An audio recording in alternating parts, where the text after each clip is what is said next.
Yasmine Abdel-Fadel. Luc Lavoie, il y a Israël qui a envoyé des tracts chez les Palestiniens, là, l'évacuation de la ville de Gaza, le nord de la ville de Gaza. Ils ont fait circuler des tracts et ils ont 24 heures pour quitter. Le Hamas leur demande de rester. Un père de famille, une mère de famille doit décider, le Hamas ou Israël, qui est-ce que j'écoute? Les deux vont tuer. La question est bien posée. Je sais pas. Le problème, c'est qu'ils... D'abord, ils sont déjà la plus forte densité de population sur la Terre.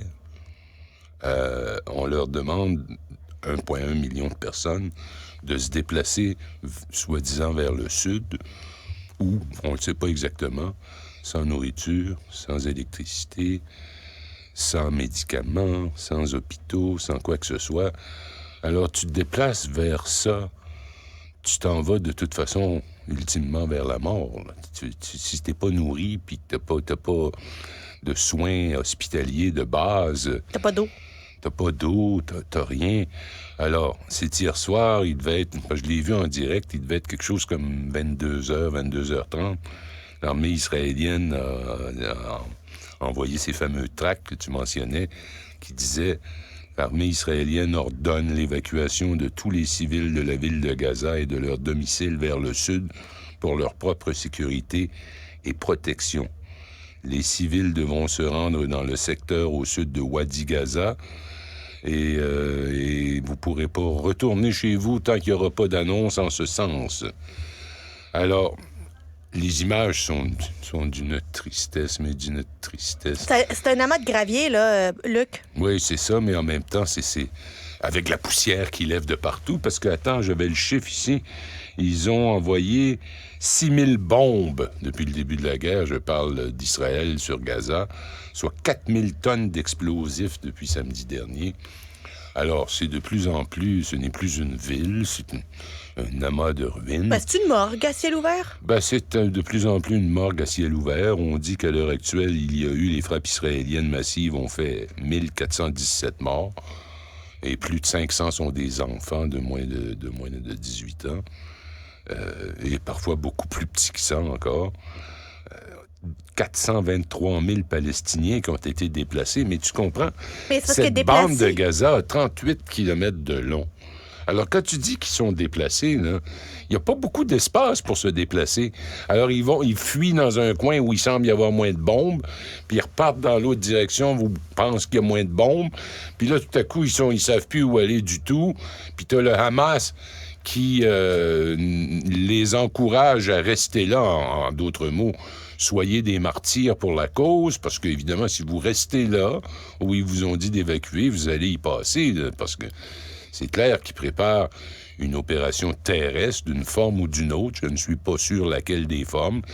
Peu avant qu'on arrive en ondes, j'écoutais CNN et il y avait un des reporters qui nous annonçait qu'il y avait déjà eu une pénétration à l'intérieur de la bande de Gaza par des troupes israéliennes qui seraient au nombre d'à peu près 1 millier. Ce qui amène les analystes à dire que c'est probablement des forces spéciales qui sont à la recherche des otages.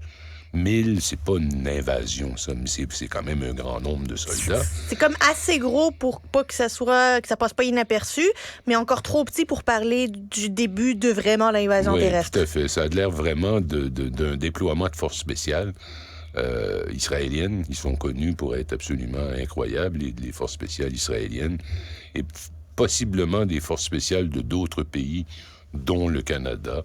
Ceux que Mélanie Joly, qui se trouve présentement en Israël, a appelé notre équipe d'experts. Les experts en question, ce sont des forces spéciales.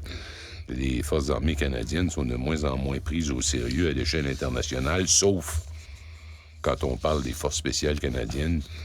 Il y a quelque chose qui a fonctionné là, parce que c'est considéré comme une des meilleures équipes de forces spéciales au monde.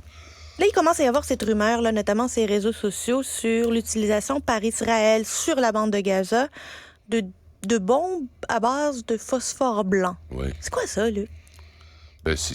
D'abord, c'est défendu, là. C'est interdit. C'est quoi? C'est une bombe qui brûle le corps humain. Quand la bombe explose et que ça touche ta peau, tu brûles.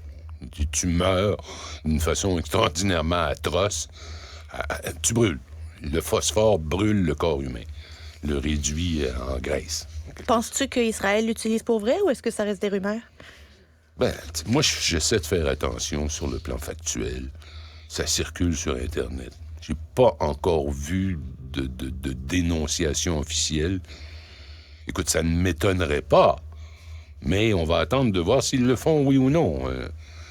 Parce que, moi, je te le dis, là, c'est rendu que ça me hante, cette histoire-là, depuis le début de cette guerre.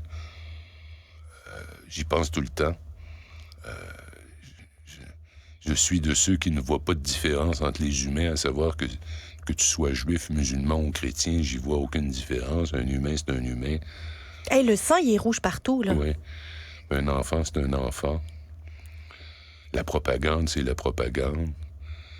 Israël est en train de se déchaîner, c'est incroyable. Ce qu'on peut voir, c'est une population qui est enragée contre Netanyahou parce qu'il ne les a pas suffisamment défendus. Puis lui, il est enragé contre les Gazaouis. Lui, il est enragé contre... C'est un être extrêmement cynique, Benjamin Netanyahou. C'est quelqu'un qui est prêt à tous les compromis. Il inclut de former un gouvernement avec des minorités tellement d'extrême droite que le mot est insuffisant, là. Extrêmement à droite, là. Il est prêt à tout. N'oublie pas que grâce à sa position de premier ministre, il jouit d'une immunité très grande parce qu'il est accusé de corruption. Et le jour où il va cesser d'être premier ministre, il va avoir un procès puis il va possiblement se retrouver en prison. Alors, on est devant une situation, comprends-tu, qui... Mais Luc, pour revenir sur l'utilisation de bombes au phosphore blanc, là, je viens de tomber sur un rapport de Human Rights Watch qui dit qu'entre le 27 décembre 2008 et le 18 janvier 2009, ce qui veut dire 22 jours d'opérations militaires à Gaza de la part d'Israël. Ça, c'est dans le passé. Ça, c'est dans le passé. Oui, Israël a déjà utilisé des bombes au phosphore en 2008-2009 contre les civils. Ça a été prouvé et c'est dans le rapport du Human Rights Watch. Donc, c'est quelque chose qu'on a déjà vu auprès de la même population. Mais pas dans la guerre actuelle. Pas actuellement. Présentement, on n'a pas d'informations en ce sens-là. Actuellement, je ne vois pas d'informations en ce sens-là, mais en 2008-2009, c'était le cas. Écoute, ils sont en guerre l'un contre l'autre depuis toujours. Il faut toujours se rappeler qu'en 1948, quand a été proclamée l'indépendance d'Israël, a éclaté une guerre que les Juifs, l'armée juive qui venait de se constituer, a utilisée pour faire du nettoyage ethnique. Ils ont sacré à la porte dehors d'Israël, dans les premières semaines, 600-700 000 personnes, ultimement 900 000, à la pointe du fusil. J'ai un ami très cher qui est décédé il y a 3 ans, qui était lui-même né, là, il était né à Haïfa, c'était un chrétien. J'étais allé voir là où il était né, d'ailleurs, mais c'était une ville qui, à un moment donné, paf, les guns, les fusils des Juifs sont sortis, et puis ils ont dit, vous sacrez votre camp, puis vous allez où ce que vous voulez. Et ils se sont retrouvés à Gaza, puis ils se sont retrouvés en Cisjordanie, puis ils se sont retrouvés en Jordanie, puis ils se sont retrouvés au Liban, puis en Syrie. C'est là qu'on les a retrouvés. Mais là, tu regardes la population de Gaza, 80% d'entre eux sont des descendants directs de ceux qui ont été mis à la porte en 48, à qui on a saisi la maison, on n'a pas donné une scène, on n'a rien fait, on les a sacrés dehors. Alors, ce qu'on a à Gaza, ce sont des gens dont la vie a commencé dans des tentes installées par le Haut-Commissariat aux réfugiés, et ça s'est vaguement amélioré avec le temps, sous contrôle militaire israélien. Ce sont des gens qui... et je sais pas qui a utilisé cette expression, je pense pas que c'est toi. Quelqu'un me disait, ils sont comme un chat que tu mettrais dans une cage, puis tu le laisserais dans la cage pendant 3 ans de temps, à lui donner juste un peu de nourriture, puis de temps en temps, tu brasses la cage. Il va pas être fin puis au bout de 6-7 ans, tu ouvres la cage. Tu t'attends à quoi de la part du chat? Juste petite vérification. Human Rights Watch a publié aujourd'hui un rapport disant que le 10 et 11 octobre 2023, Israël a utilisé des bombes au phosphore à Gaza. Et vraiment, là... Écoute, je suis à court de mots. Je sais pas vraiment... Je sais plus quoi dire Parce que ce que Hamas a fait, c'est dégueulasse. C'est Ça n'a absolument, aucun c'est sens. du terrorisme. Il faut le dire, le redire et le redire. Du terrorisme. Mais ce qu'Israël est en train de faire, c'est comme...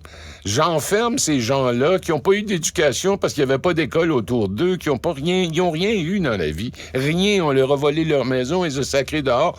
D'accord, ça fait 75 ans. Il faudrait qu'on en revienne. Il faudrait qu'on en revienne. Mais le fait est qu'à Gaza... Mais tu ne peux pas te débarrasser du monde. À Gaza, il n'y a que ça. Des gens qui ont été expulsés du pays en 1948. Qui n'ont pas de perspective d'avenir, qui n'ont pas à manger, qui n'ont pas à boire, qui n'ont pas d'électricité, et qu'aujourd'hui, on leur dit, allez donc un peu plus au sud parce qu'on va écraser votre maison aujourd'hui. C'est de l'espoir, il n'y en a plus. L'espoir, il n'y en a plus. J'espère que quelqu'un va se réveiller un jour. Luc Lavoie, merci beaucoup. Au plaisir.